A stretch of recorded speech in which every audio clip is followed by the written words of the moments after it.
Next item on the agenda is review and possible action relating to the minutes of the October 24th, 2023 regular plan commission meeting. I move approval of the minutes from the previous meeting. I'll second. We have a motion and a second. Any final questions or comments from the plan commission? Hearing none, all those in favor, please signify by saying aye. Aye. Aye. Any opposed? The motion carries.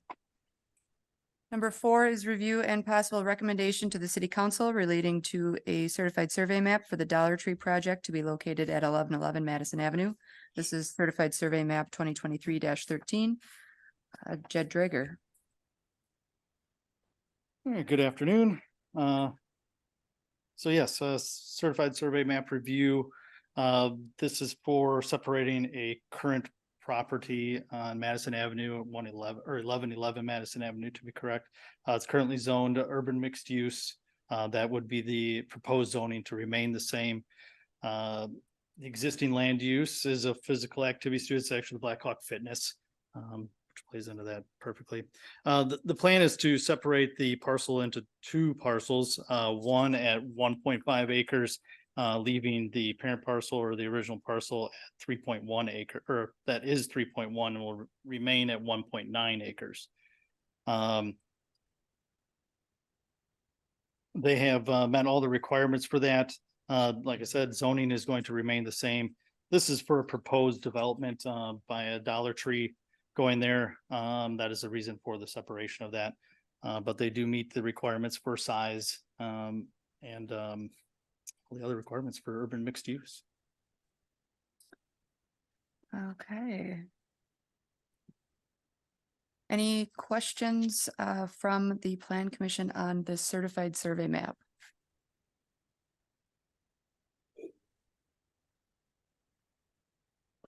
So I assume that the present easement for getting back to Cloud's property is maintained in that through that lot. We're going to cover that with the site plan review Okay. on the next one. Okay. We will make sure though that that's recorded in the CSM. That's where Right. that cross access agreement that you're talking about, Commissioner Gray, will be noted on this. I should make note that, yeah, in the report for the CSM, that would probably be part of this. Yeah, recommendation is to require those easements to still be in place. That would be both for the property to the east and west, roughly speaking. Correct. Is that easement, I realize it's not right now, but is that easement presently recorded against the lot that is owned by the club? Is that an existing easement? No, because the club owns the entire parcel, so there's no need for a cross access agreement. Are you talking about? I'm just talking about the fact that there's a driveway now that runs back to Clouds. Is that Back in here? legally an easement already on the existing parcel? I don't believe so. It's purely done by convenience. Yeah, I don't think it was brought up in the recording here because it would have been on this this Right. map if it was recorded. This way. Okay. We did address that with the developer, though, that they would need to retain that access. It is. Excuse me, you can't just talk from the audience. I'm sorry. Okay, so I heard that it was grandfathered, that access Well, presently rather than a recorded easement. That's not a legal term for anything. Grandfathered is not, I mean, that's not a legal term. Okay, well, that's what I heard. Okay. So I mean, it sounds like maybe we have, maybe there's some confusion as to what is on this CSM or what should be on the CSM. No, I don't think what will be on the CSM are 2 access agreements, one for the parcel to the east and one for the parcel to the west. Those are noted in the site plan that's coming up in the Okay, second. that's fine. And they in are the second item here. I part of have the no recommendation. idea what existed previous to that. Generally speaking, if anything is recorded on the site prior to a new CSM coming in, it is shown on there. So had there been an easement recorded decades ago, it would have shown up on Okay. this CSM. So the lack of it makes me think that it may have just been a handshake agreement or something like that. Okay. But we will make sure that there are access agreements going forward. Now, you're referring to the access agreement between the lots that are created for the CSM. Correct. So there is a lot 2 shown here is the new lot. That lot has a boundary with the existing parent parcel, which we know is Blackhawk Fitness. And then it has an existing boundary with what is known as the Clout property, kind of down to the southeast here. There's an existing access point back in here to that Clout property. So this lot 2 will have recorded on it 2 cross-access agreements, one allowing cross-access to this lot to the west, Blackhawk Fitness, and the other allowing cross-access to the lot to the east, which is owned by the Clout Corporation or family, one of the two. So. I think we'll also see in the site plan that access is shown there. Mhm. Okay, so which of these, the certified survey map is on the agenda for recommendation to the city council? Which of these conditions that are in this staff report are for the certified survey map? To require the applicant to provide record the cross action easements for lot 1 to lot 2 and from lot 2 to the parcel directly to the east. And also the site plan approval is contingent on the plan commission approving the city or the city council approval of the CSM. But that, I suppose that would be on the site plan. So it would really just be the requiring the applicant to provide and record the cross access easements. Yeah. Apologize, it could have been separated a little bit more on this report. Felt the larger scope of the report would help everyone realize what was going on with the CSM rather. Yeah, I agree. Any questions? Questions from the plan commission on this matter? So right now, we're just recommending approval of the CSM and not the site plan? Correct.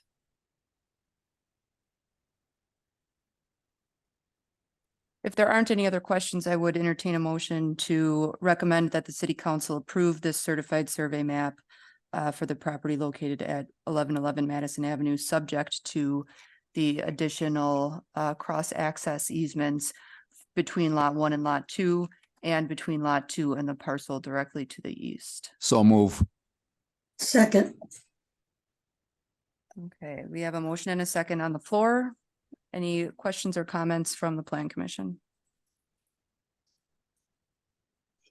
Okay, hearing none, all those in favor, please signify by saying aye. Aye. Any opposed? Okay, that motion carries. Next on the agenda is review and possible action on site plan review for the Dollar Tree project to be located at 1111 Madison Avenue. This is site plan review 2023-17. All right, so yes, so here is the larger scope of what the plan is here. This would be the site plan review. The proposed use here is a Dollar Tree store. If you go through, it's itemized out here. They have met almost all requirements. I will say that this was a very well done submittal to begin with. We had very few things that needed to be adjusted.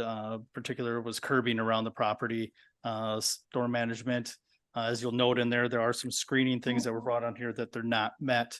But they have actually included those that should have been in the packet as well. That those screening requirements for the or the mechanicals on the top of the building were added as well. So I'll narrow it down to access and visibility, parking and loading, exterior lighting, outdoor storage and screening, landscaping, building design standards have all been met per our requirements, minus a few minor things that we will see in the recommendation there.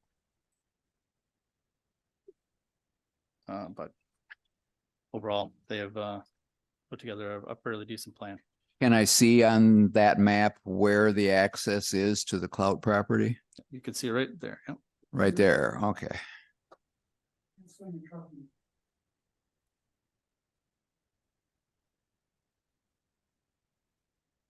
You're not allowed to yell things from the audience.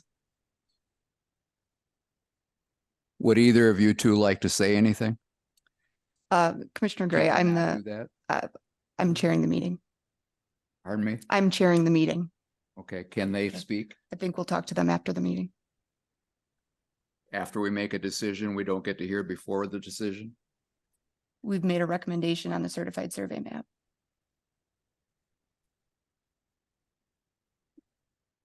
Okay. Well, you'll see there are some things in here with the shared parking services with the parking lots north of the Madison Avenue. Our parking requirements are being met by using those spaces. They did have some additional parking along the building, heading north and south along the east side of the property there that they have removed. But they are meeting their parking requirements. There is a pedestrian access coming off Madison Avenue, as well as bicycle parking from the front of the building. And as we said, the design standards are being met as far as our ordinances require. Same thing with screening, stormwater management, and all the parking and off-street loading requirements. The entrance into that property is an existing one, so there's no proposed changing in the width of that. It currently stands at 25 feet, which is 1 foot more than what we allow, but it is already existing, so they're not proposing to change that.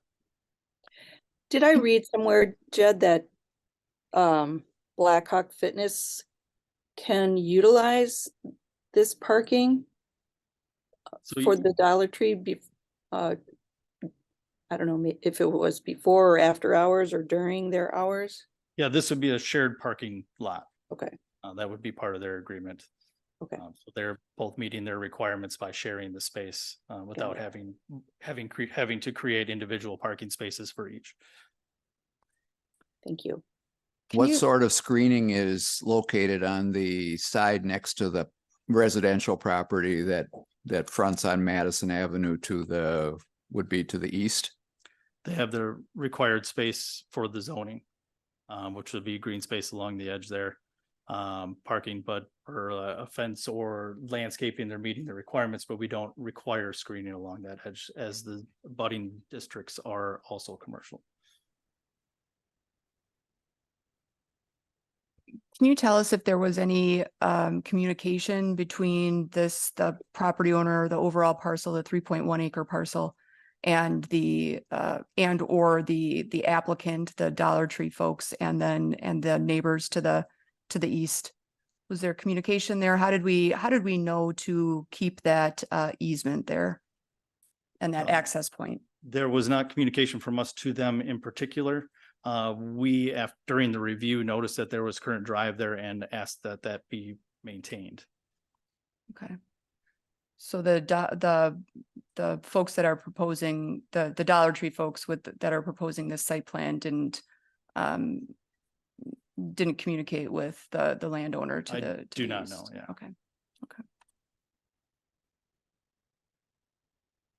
I will note too, there was some stormwater issues with this particular site because it does drain to a ditch just to the west here that runs under Madison Avenue that is for all intents and purposes full of stormwater. So they are retaining more stormwater on the site than they're required to by code. And we as we've done a number of times here at Planning Commission, we've asked applicants to make some more significant efforts towards stormwater improvement than our code necessarily requires. And they did that here, as have a number of other, I think all applicants, frankly, to the Planning Commission have before them. And that's the area that you see sort of hatched in that checkerboard back here on the lower left-hand corner of the site plan. That's what they'll be receiving. I believe the majority, if not all, of the stormwater is coming into that basin.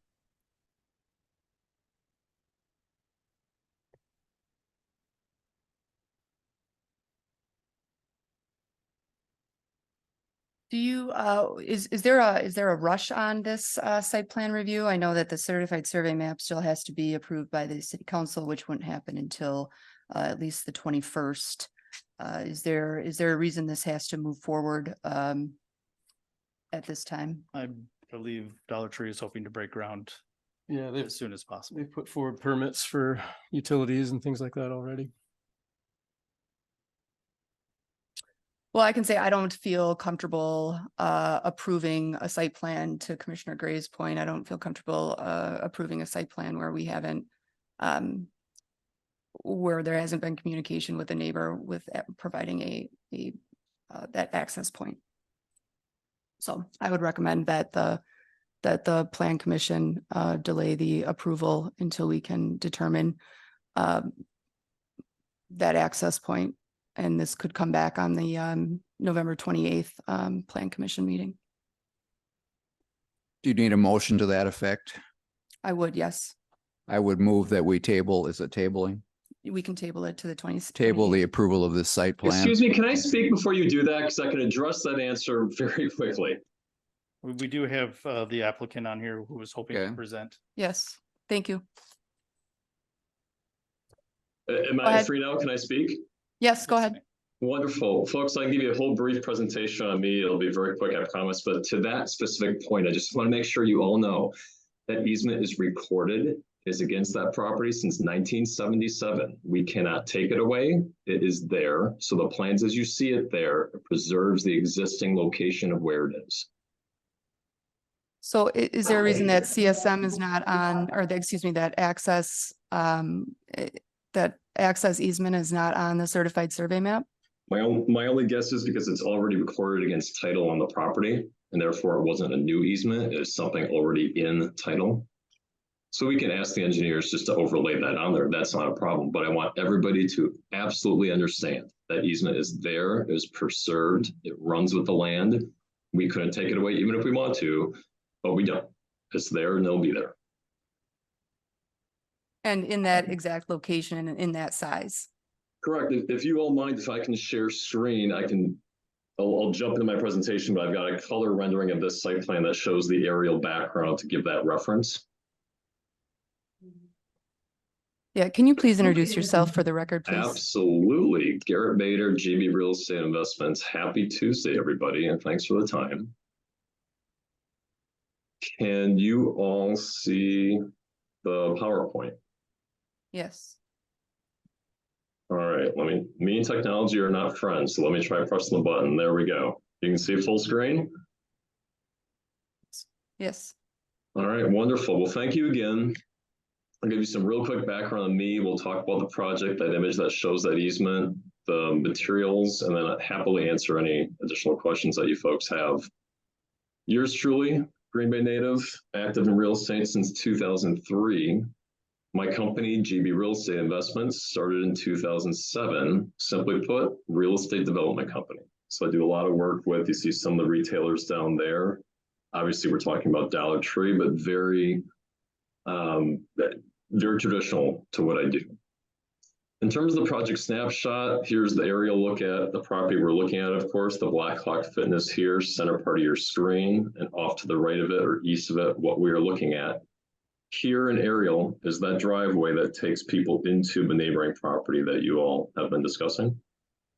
Looking at it on the color site plan, and please make note, the site plan that Jed has shared with you is the latest and greatest. This one is out of date, but simply is color to be able to show the aerial reference. So the building has not changed, the pond has not changed, although this driveway is different, current in your materials. But here's the driveway coming down to where the existing easement is. So again, I just want to make absolutely clear, this is there. We cannot take it away. It will be preserved as part of this parking design.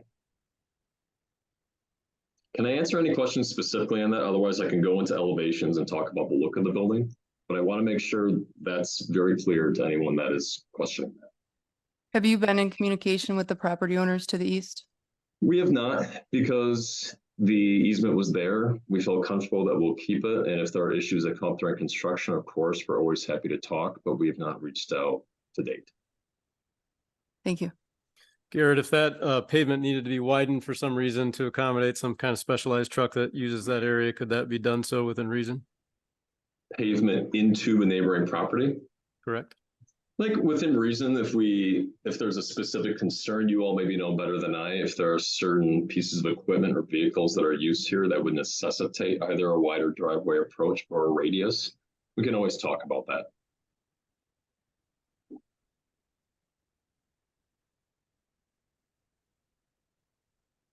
All right, you can move on to the elevations. Thank you. Okay. Wonderful. Well, here's the north elevation that would face Madison Avenue. We did work very closely with staff to ensure that we were meeting code requirements for treatments. What you'll see here, and I believe, Jed, let me know, hopefully that package showed up today, but had the actual physical samples of the materials. Yes, we do. They're here next to us. Yeah. So, and I'm happy to go through those as well. I'll show some examples of how those have been used on some of my other projects. But here you'd have a mixture of, you'd have some brick, two different types of brick here. This item here, which is a faux wood, but it keeps its look and it looks really sharp. Behind the storefront would be a metal panel, a very smooth looking, so you really don't see the seams in it. Almost a very just, you almost look the equivalent of like something that's painted on. Here we have what we call a decorative horizontal panel. It's a corrugated metal, but I want to be very clear in the sample. Hopefully you see there that this is not your father's metal panel, if you will, from dollar stores of old, vertical, it's not that. And I'll show some examples here in a moment. Then we have our storefront glazing. So we meet our code here. On the back, we would have the decorative horizontal panel and a brick wainscoting along the base of it. That wainscoting would go on the east and west sides as well, so it wraps the building. You'd have some legs here, as we call them, of the faux wood, but then sections of brick as well. So hopefully you all will agree a nice mixture here. Looking to these types of materials, how are they employed in other projects?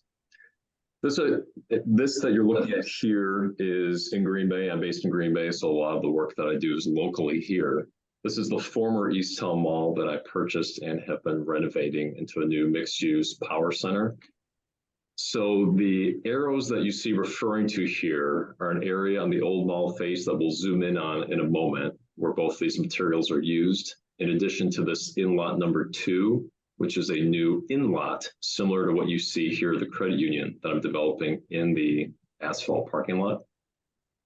So here's a zoom in on the mall building. This is that decorative horizontal panel. It's been received very well here by the city of Green Bay, material that they like, it has a very nice look to it, has actually received awards for the overall look of the center. Here you see those wooden legs, if you will. Again, a product that doesn't weather and keeps its look long-term without maintenance. This is the new building that is under construction as we speak in that in-lot parking lot, but same materials. Here's your horizontal decorative panel. Here is your faux wood item. Again, I think offering a nice modern contemporary look to a property that hopefully you feel you'd want to see in your community as well. This is a mixed-use development that I did here in Green Bay. It's retail on the ground floor and then residential above. But again, here you see the decorative panel behind in these kind of in-lots of the balconies. And then the wooden leg here, you see a theme with me, color and grays and woods. Kind of big into that right now. And then some more panel right here in front of our landscaping up on the street. Turning the corner on this building, and might I add, on a nicer, sunnier day, here's that same panel here. So we did a combination of some brick, as you see. This was a fiber cement panel on this side. Then this is our decorative horizontal metal. It would be put up and sold in the same fashion. Down the block from this actually was another project. I'm not affiliated with this one, but they recently redid an older building and did a combination of restoration here with the brick and new glazing, but then also incorporated, as you see in yellow and close in here, these same types of panels. Again, looked at very favorably by the city here and in many places where these have been employed elsewhere. Happy to answer any questions. I try to keep it short and sweet. Let me know if I can go over anything. Happy to do that. Thanks again for the time. Are there any questions from the Plan Commission for the applicant?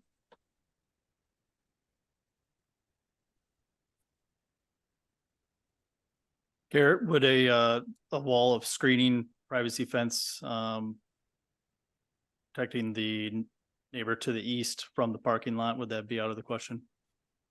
Not out of the question, like anything, being very frank, budgets are tight right now with interest rates and costs. Everything adds a little something that needs to come out of somewhere. We could talk about it. Maintenance or something like that always becomes an issue. If we were to agree to something and the neighbor agreed to accept it and then be responsible for it, that is one way of being more receptive to that, if we can also figure out the cost part of it.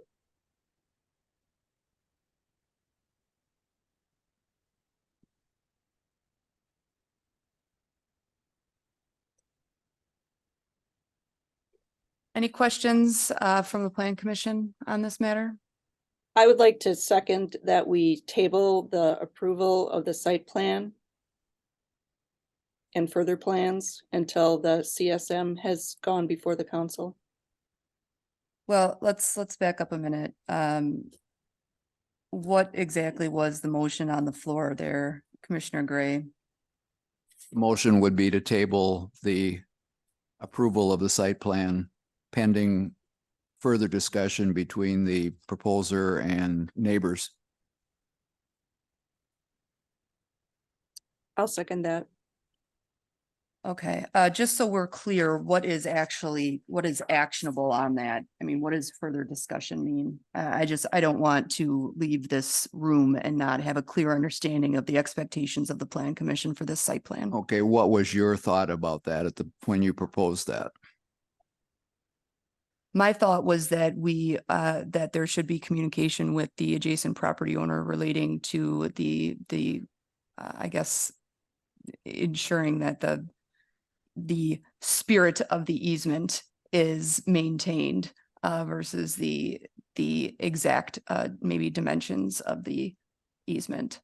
So I guess Yours would be all about the easement then. yes, yeah, that was my thought process, was ensuring that easement meets the needs and that the paving, the width meets the needs of the property owner, the adjacent property owner. Well, on that basis, I would say that the developer has presented information to indicate that the easement is going to be protected. My concern would only be really not so much about that's a legal issue. The other issue is, what is the protection for the neighbor to the east from the development of a commercial property next to his home? That's the only question that I have. And I realize they probably have no legal right to any kind of concession at that point, but I'm concerned about it. So I don't know how that should be dealt with. I think from my perspective, what we just heard from Mr. Bader may be the best means by which to discuss that. Legally speaking, the properties are zoned commercial. And so they're really, unless the planning commission wants to go outside of the normal bounds, I guess, and require something to be placed there. I'm not sure that there's necessarily anything we can do to require Mr. Bader to do anything, but it seems like he's willing to do so and work that out, Okay. specifically with that property owner. Am I still able to speak at this moment? Yes, you can. In the spirit of being good neighbors, of course, we're always happy to speak with someone like this neighbor to the east. I think the point was just made about the legality of the easement. Yeah, again, no one is trying to close anything. We're happy to work with the neighbor if we understand that there is a certain opening width needed. I would hope, though, that in and of itself would not delay anything. And I'll be very careful how I ask this, because of course it's your old town, I'm coming in. I don't want in any way sound pushy. But reality is, it is November 14th. We have been trying very aggressively to permit and pursue so that we can try to break ground this fall. And sadly, being a Wisconsin native, we know what's coming. We're trying to avoid that as much as possible. If there's anything that can be put in is a matter of good faith that we will talk, or a subject to item that would allow this to move forward on a schedule, we greatly, greatly appreciate that. Because I cannot come up with anything more definitive, I will retract my motion to table. Commissioner Kesnick, do you retract your second? I guess I have a question first. So is there not a procedure for a notification or public hearing for neighboring properties for this development? There is not. This is the certified survey map requires approval by the Plan Commission and the City Council. There's no public hearing required. This is in the appropriate zoning district for the use.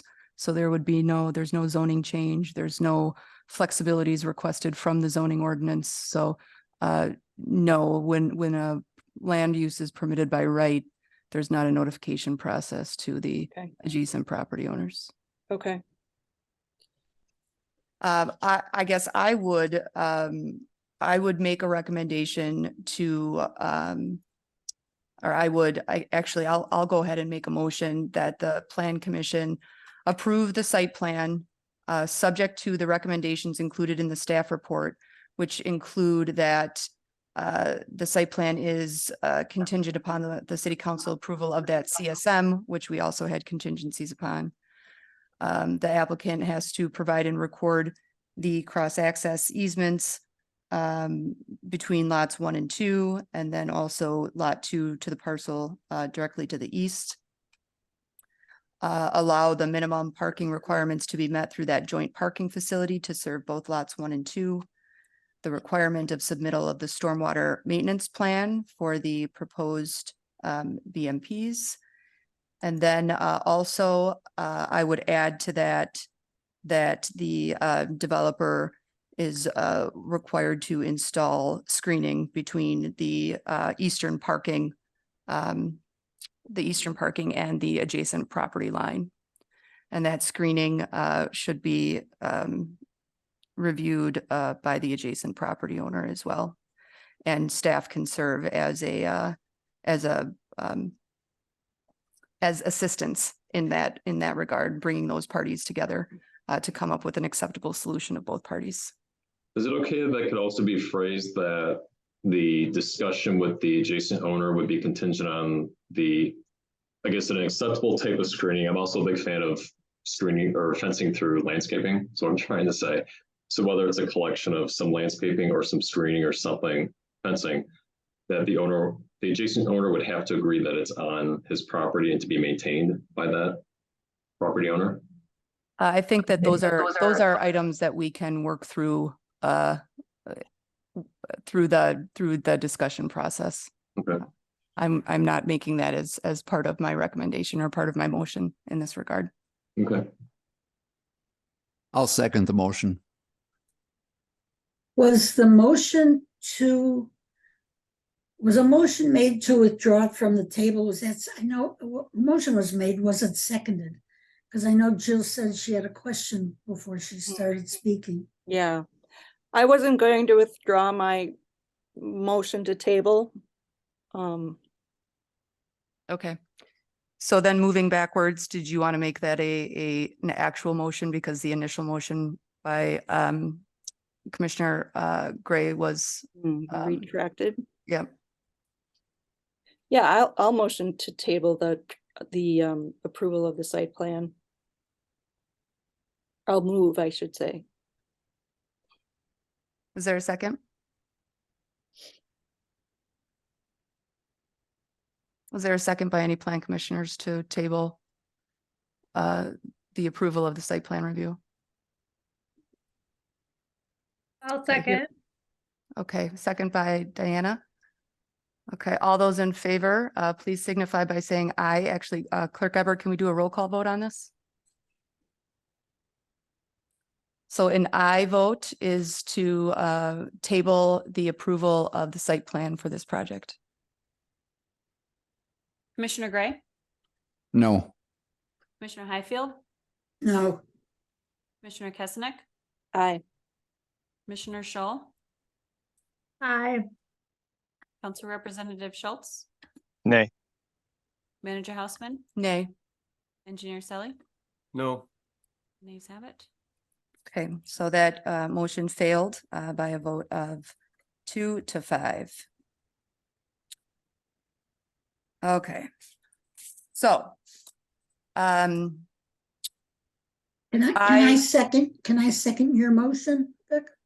let me back up and just say that again. All right. Okay, Thank you.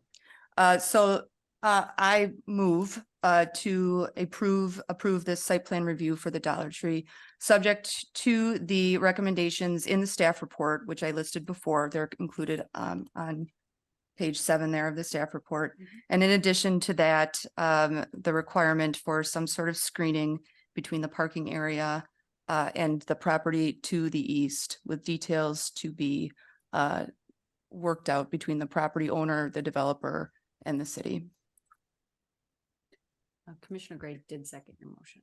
Okay, so Commissioner Highfield, Commissioner Gray seconded that motion. Yes, I did.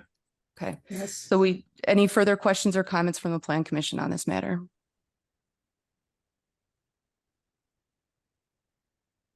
Okay, then I will call the question. Clerk Ebert, will you please do a roll call vote for this one as well? Commissioner Gray, Yes. Commissioner Highfield, Yes. Commissioner Kessenich, No. Commissioner Shaw, yes, Council Representative Schultz. Aye. Manager Houseman, Aye. Engineer Sally, Yes. motion carries. Okay, that motion carries by a vote of 2-1, or excuse me, 6-1. Thank you. Okay, the next item on the agenda is review and possible action on a site plan review for the OSI parking lot located at 1200 Industrial Drive. This is site plan review 2023-18. Engineer Sally.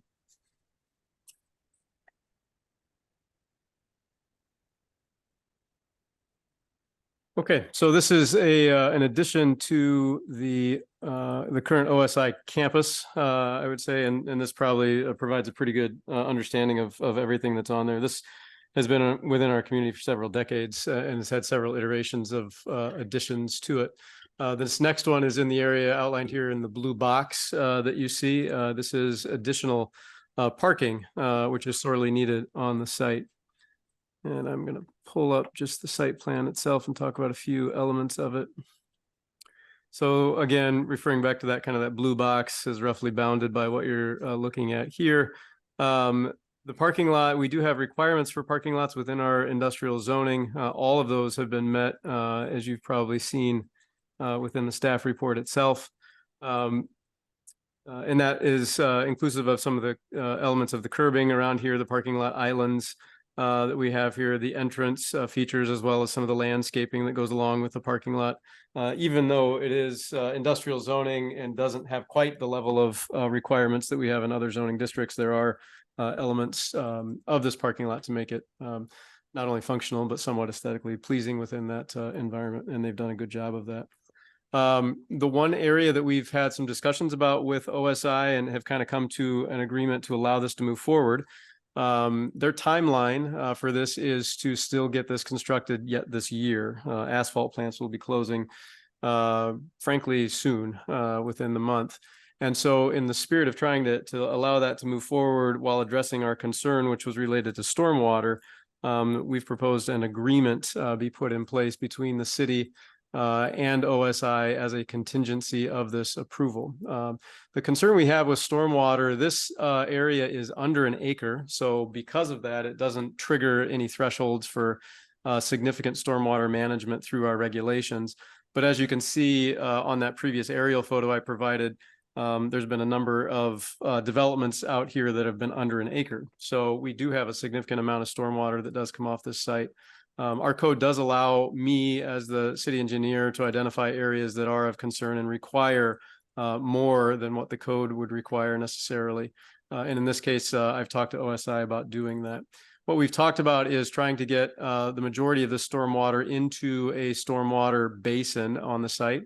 We had a good call with them about where they may be looking to expand their current facilities such that we're not locating a stormwater facility in the footprint of a new building that might be proposed in the future. And there were a couple of areas that were identified as part of that. What we agreed to was that Planning Commission could review this, and if they felt it appropriate, could approve it, contingent upon a signed agreement between the city and OSI that would indicate that the stormwater may be built before, say, June of next year, as we're running out of construction time right now. And that would have no significant impact on its function. The important thing is that it's there and would take the water. The city would be very much fine with that delay and allow this parking lot to move forward with, of course, the Planning Commission's approval of the site plan. So that is the contingency that we have in place for this in a little more detail than might have been provided within the memo. With that, I'd be happy to answer any questions that the commission may have related to this particular request. I'll just note that it looks like there are additional recommendations from the staff relating to this site plan. Those are included on the staff report. The following conditions that there is a requirement for at least 4 bicycle parking spaces, that the Plan Commission waive the requirement for pedestrian access. And that the suitable stormwater management plan by June 1 of 2024. Any questions from the Plan Commission for Engineer Selly on this matter?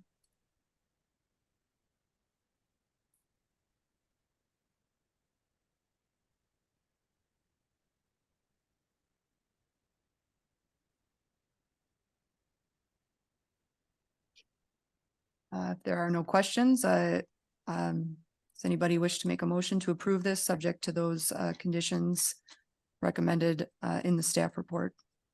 So second, Okay, we have a motion by Councilmember Schultz and a second by Commissioner Kesnick. Any final questions or comments from the Plan Commission? All right, all those in favor, please signify by saying aye. aye.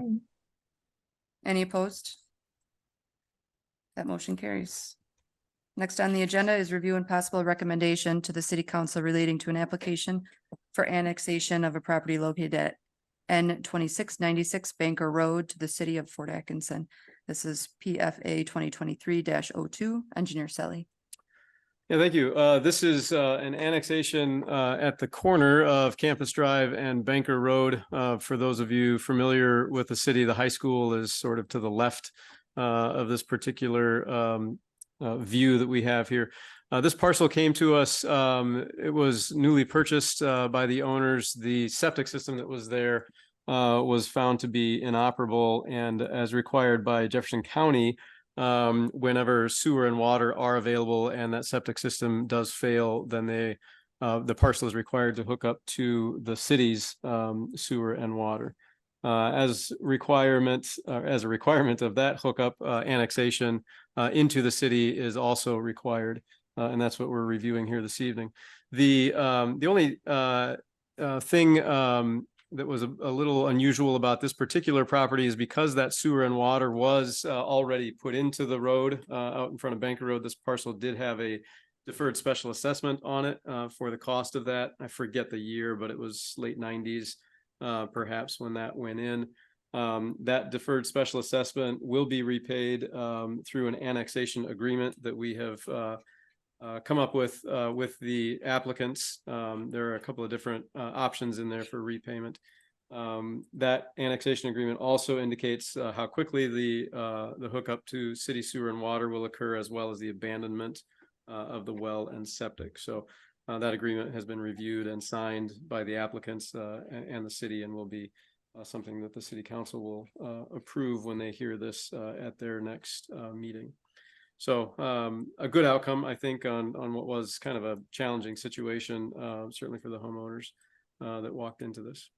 I'd be happy to answer any questions that the Planning Commission might have related to this. And as I mentioned, this will go to City Council for 3 readings, as it is an ordinance. We likely will request at the second reading to suspend the rules and simply approve the annexation if we have had no public feedback about it by the second meeting of the City Council. Can you give us any information about the parcel ending in 5-5 there in between? So that would remain outside of the city? It would. That parcel is owned by the parcel to the right here. It's a vacant parcel. There might be a small outbuilding on that parcel. I'm not quite certain, but that's not part of the annexation. It would remain as a town parcel. Okay. It's frankly, it's landlocked, so I don't think it could be developed unless someone in the adjoining parcel gave some sort of an access to that parcel. So it's kind of a piece of land without really much possibility until that happens. Is the parcel immediately to the south in the city or in the township? The one to the south is in the city. Okay, so it will be abutting a city property already. Correct. Yeah, the kind of the light gray is all in the township. And then the slightly different color of whatever color that is in the city. Yellow, we'll call it yellowy. Yeah, it's a lot easier to see it on the the cities, or excuse me, the county's GIS, but yeah, so that it is adjacent to the city on the south and west sides. I move recommendation to the city council for the approval of annexation of a property located at North 2696 Banker Road in this, to the city of Fort Atkinson. I'll second. We have a motion and a second on the floor. Any final questions or comments from the plan commission? Okay, all those in favor, please signify by saying aye. Aye. Any opposed? Okay, that motion carries. Number 8 on the agenda is adjournment. Move to adjourn. Okay, I think we have a motion and a second. All those in favor, please signify by saying aye. Aye. Aye. Okay, we are adjourned at 4:51. Thank you. Thank you.